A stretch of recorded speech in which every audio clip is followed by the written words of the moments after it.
Adaptability and foresight are crucial for success.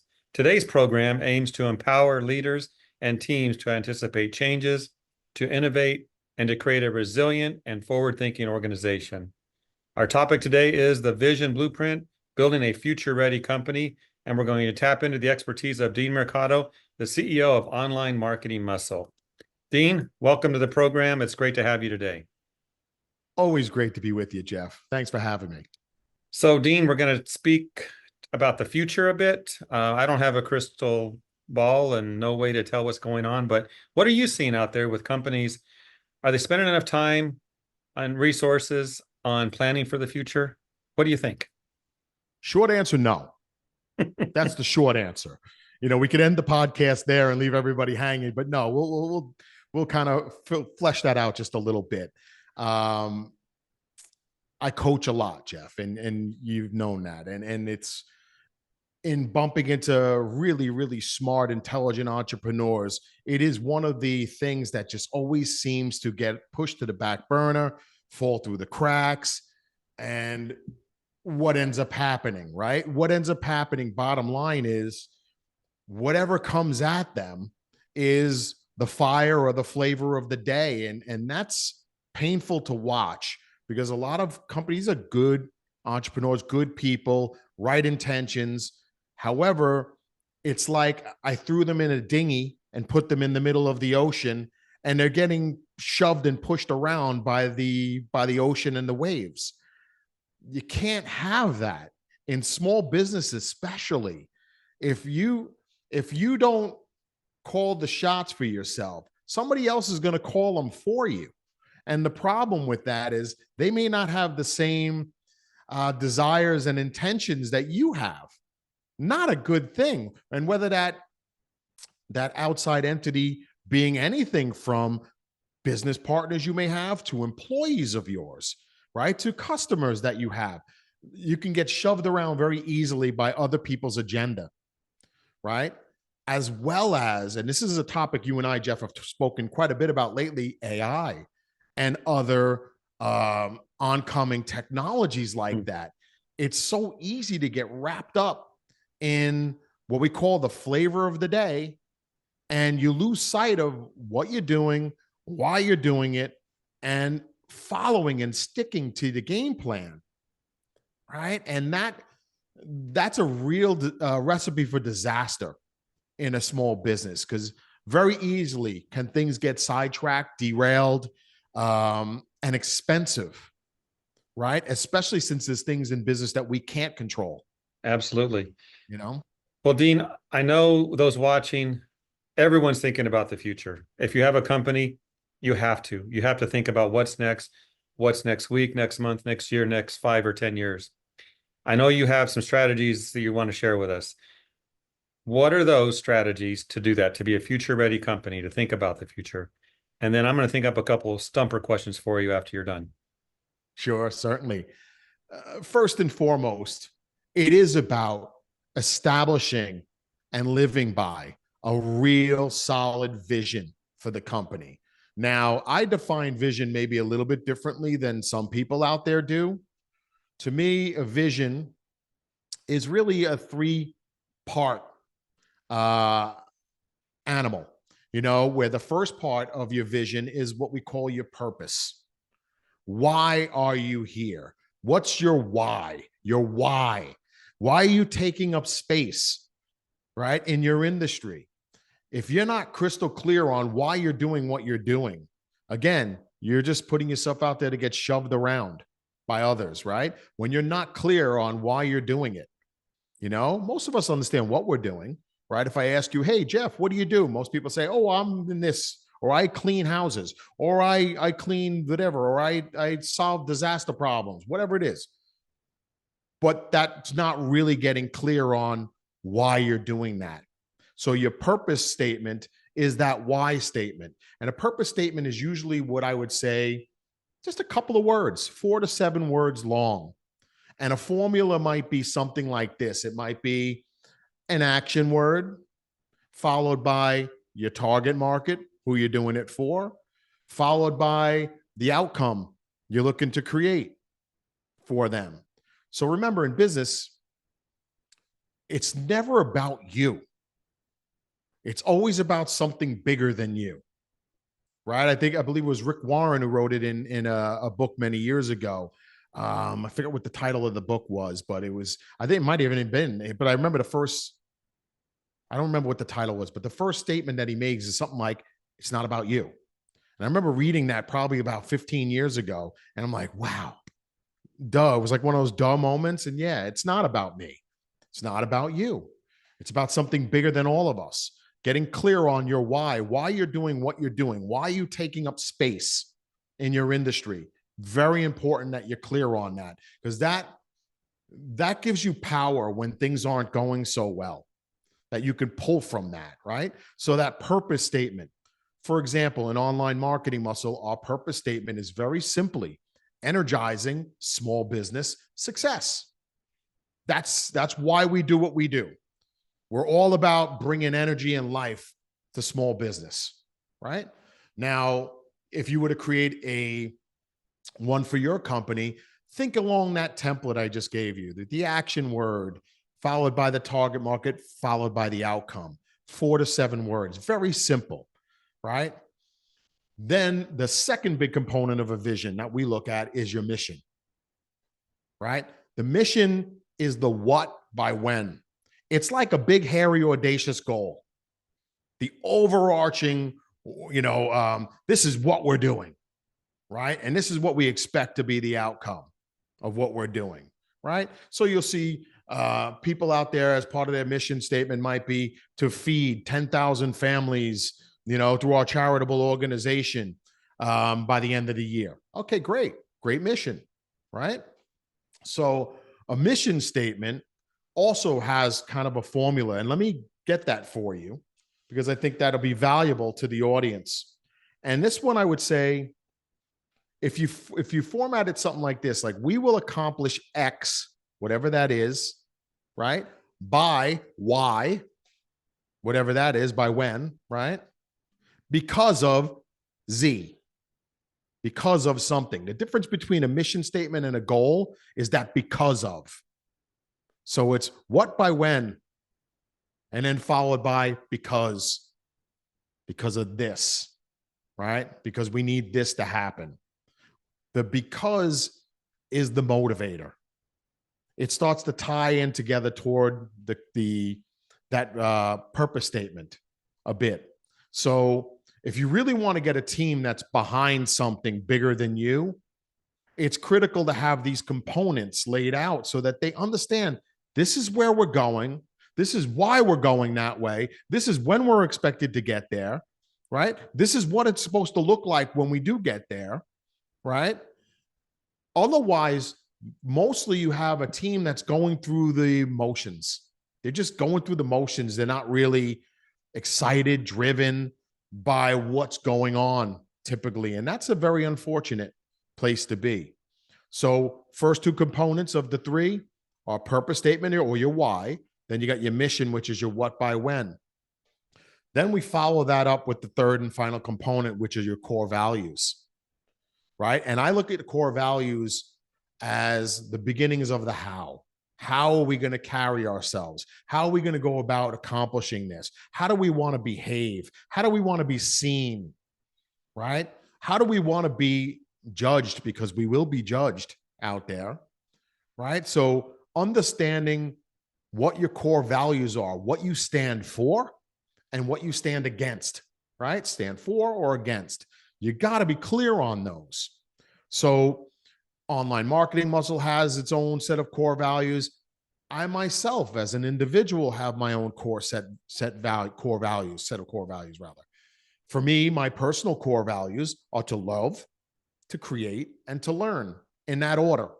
Everything I do in my life has to do with those three values, and they align with those three values. And what happens when I find myself doing things that don't align with those, life is not the way I want it to be. Something feels off. And for most of us, we never take the time to really think about why something doesn't feel right. Most of the times because it doesn't align with your core values. Now, I know what some of the folks listening to this are thinking. Well, this is frou-frou. I heard all of this before, and I'm calling bull on it for all of you. And I'm telling you, I went through this with the schooling. I've got the master's degree. Back when I was getting my master's degree, I said the same thing. I said, that's all frou-frou, junk, garbage, baloney, whatever. What is that going to do? I'm just going to put my nose to the grindstone and I'm going to go get it. Yeah, well, that's all fun and great until you have to start adding team. And then what's motivating and inspiring them to line up behind you? What's motivating and inspiring certain clients from your target market to want to work with you and to look at you as the only obvious choice for them because they get you. They understand you. They resonate with you and not the other guy down the block.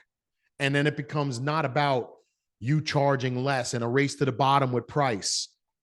It's about who's the best suited company to work with, right? So this is where a proper vision really starts to pull everything together. It's kind of that glue that makes a company unified in where it's going.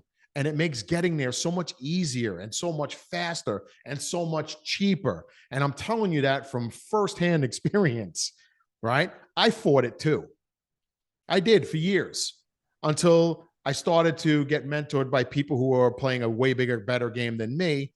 And I started to realize, why am I being so bullheaded? They're clearly telling me over and over that this makes the difference. Why you're not where you want to be has a lot to do with you don't know where you want to be. The biggest challenging question that I've had in dealing with coaching and dealing with entrepreneurs was asking them, what do you want? Try asking an entrepreneur, what do you want? Most of them can't answer it. They want it all. And yeah, well, then what's all? Define all for me. Yeah. And then they wonder why they're not getting it all because they haven't defined what that looks like. Mm-hmm. So if I said to you, Jeff, my goal is to go from where I'm sitting here in Greenville to where you're sitting, right? And I don't know which state you're in right now, but was it Ohio? Mm-hmm. Yep. Right. So if I want to go to your city in Ohio, right? Chances of me getting there are much higher because I specifically pointed out where we're going. We're going the starting point and then the ending point, right? And if I understand why that's important for me to get there, then it's going to be even more possible for me to actually achieve it. But if I leave it to chance, I've done it. It doesn't work. I could tell you that firsthand. I've coached lots of clients through this process. And once you get clear, it's amazing what starts to show up and what starts to open up in front of you. And things you can't see right now. And I can't say that in any real nice way. Most of us, we're so used to having strong shoulders. We throw the weight of the world on our shoulders and we try and drag it to the finish line. And sometimes it works and sometimes it doesn't. And all we do know is that we end up getting very stressed. We end up with a business that we end up serving and not a business that serves us as the owners of that business, right? We become a slave to the grind, as we call it, and not a good place to be. And it's even more dangerous, right? When we talk about technologies coming down the pipe, things like AI, it is so easy to get distracted. But when you're clear on your vision, so if my vision had me going from Greenville to Ohio by this date, and my why was because I just needed to shake Jeff's hand so that we can do this thing we were going to do with this podcast together and do whatever my reason was, right? If it's strong enough to me in my heart where I feel that, it's going to happen. It's going to happen. I'm going to make sure it happens. And I'm going to align everything we're doing around that, as opposed to allowing myself to get distracted by all this other stuff going on and everybody else's planning and their agendas, what they want for me, right? And my business. There's a lot of noise out there, Dean, that gets in the way. Insane. And you got to quiet it. You got to shut it down. Well, I don't have a lot of questions about what you talked about because you covered it nicely. But one big one in my head is a business owner is busy. They've got the day-to-day stuff happening. It never stops. How do Right. you separate that and focus on this future you're talking about besides Yeah. cloning yourself? Clone Great the question.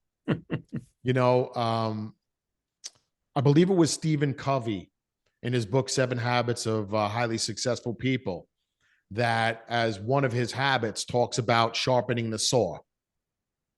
Right. And that's a little bit of my New York accent still with me here. The saw, you know, like a saw, like you're sawing something.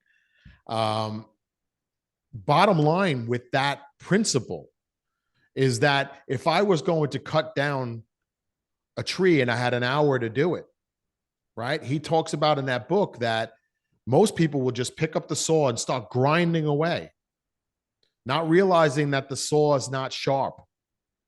And they sit there and they're breaking their rear end for an hour. And maybe they get it cut down in the hour's time, and maybe they don't. As opposed to what Stephen Covey says, he's like, I'd spend the first X amount of that time sharpening the saw, and then the last few minutes actually cutting it down because it'll cut like butter. You know, is essentially what he's saying. And that's what the vision statement is to me. If I spend that extra time up front and I sharpen the saw of the business and I clarify the vision and I clarify the mission and I re-engage and I reacquaint myself and my team with our core values and our purpose on why we're doing what we're doing and why it matters so much. It's going to be so much faster, easier to do it once we start putting our nose to the grindstone.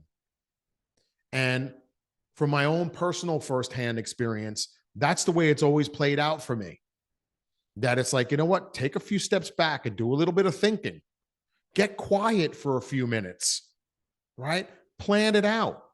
You know, we run our business and we help our clients run all their businesses in 90-day sprints, right?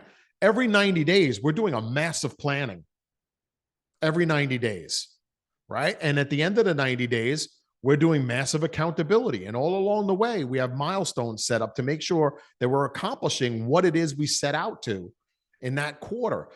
What happens to most companies, because we're grinding. By the end of the year, we really don't accomplish very much. When we actually step back and we clarify the vision and we put a real strategic plan in place to accomplish it, in our methodology, we accomplish 3 big things every single quarter. So by the end of the year, you've accomplished 12 enormous things that you probably wouldn't have accomplished in 12 years because you're so busy just grinding it. And it's like at some point, you're going to either A, burn out, right? Drive yourself into the ground. God forbid, I hope not. But I see it happening all the time, right? Or you're going to lose interest in the business because it's just too hard. It's too hard. And what ends up happening, right? Besides our failing health, right? And we're getting older. We can't kid ourselves, right? We're getting older. It gets harder to keep cranking forward with the same energy and same momentum, right? As we age, right? And why would we want a business that requires that anyway? Why would we want to take a step back, use a little bit of this, and make the whole damn thing easier from the get-go, right? So I would challenge all of you, do your quarterly planning, right? I say a half a day. That's all it's going to take you. 4 hours.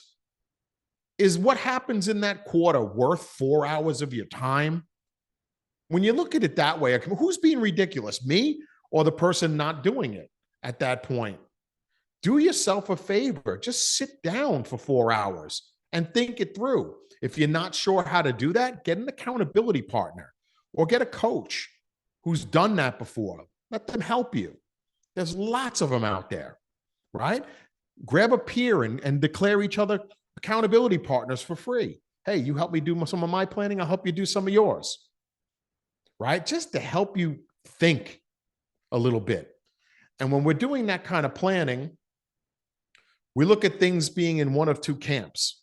It's either a strategic initiative is either something that's moving us forward or a pain we're trying to remove, right? So something that's plaguing us, something that's just, if I just got rid of that, man, my life would be better. An example of a strategic initiative might be, we need a hiring process. We don't have a formal hiring process in our company. In this quarter that's coming up, we're going to create a hiring process, a formalized hiring process. That's as simple as it is. If you did that and then multiply that 12, so you have 12 things that big, your company's a different business in 1 year. 1 year, not 20 years. And trust me when I tell you this, my company now is 20 years old. I made, I think, every mistake known to man. I just did. And I consider myself a pretty smart guy, but that's how easy it is for even us smart people out there to get caught up in the stuff, the clutter, the bright, shiny objects, right? The things that distract, right? If AI is not one of your strategic initiatives going forward, then why are you doing it? Think about how you can apply AI, create a strategic initiative around that. Like you might say, okay, I'm going to, in Q3, I'm going to use AI to rewrite my whole nurturing sequence, marketing, right? So that when I get a new sign up to our mailing list, here's the next 20 emails that are going to go to them, right? Great strategic initiative. Most people probably don't have anything like that for their business. It's a great strategic initiative to pick up. Now, how would you figure that out? Well, if you don't take a minute to step back and think, right? And I know most of you listening to this are going to be capable, if not all of you, of doing that little bit of thinking. But if you don't take the time to help yourself, how could you ever, and dare you ever, expect somebody else to do it for you? That's the gauntlet I just threw down right there, right? I've fallen into it, you may have too, but it's how long you allow yourself to stay in it is the problem. Get out of it already, right? Start talking to people. Get out of that zone that's not serving you. Take the time to do what you need to do. Does that make sense? So they need to get on it, and they need to get on it now. And I would say at a minimum, those 4 hours a quarter. Good advice, but you got to start somewhere. And what you just said is a great start. So find the time to do that planning. Absolutely. Absolutely indeed.